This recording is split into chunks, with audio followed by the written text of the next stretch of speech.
estudyante ng UP Manila, ninakawan at pinatay sa Tagum City.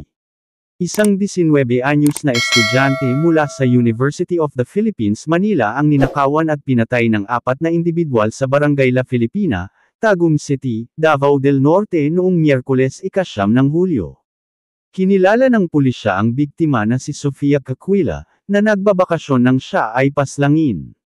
Siya ay nagtamo ng 38 saksak sa katawan.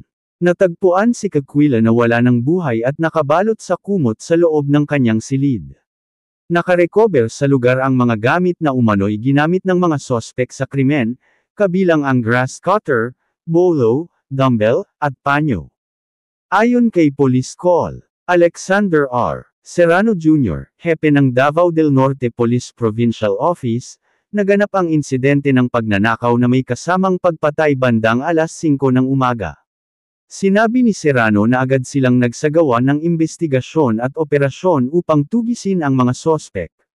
Sa tulong ng isang saksi at isang mapagkakatiwalaang impormante, nahuli ang 2 menor de edad na lalaki sa isang boarding house sa Tagum City noong Huwebes 10 ng Hulyo, wala pang 24 na oras matapos ang krimen.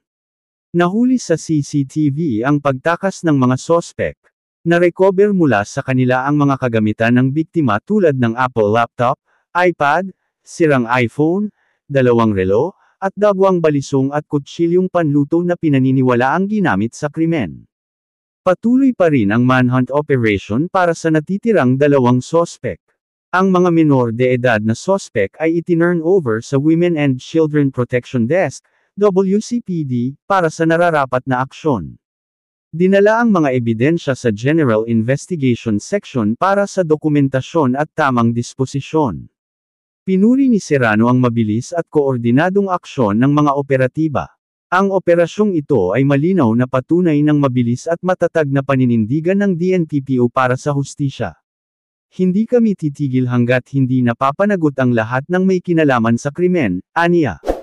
Isasagawa ang autopsy upang matukoy ang tiyak na sanhi ng pagkamatay. Nagdadalamati ang pamilya, mga kaibigan, kaklase, at mga dating guro ni Sofia at nananawagan sila ng agarang hustisya para sa kanyang pagkamatay.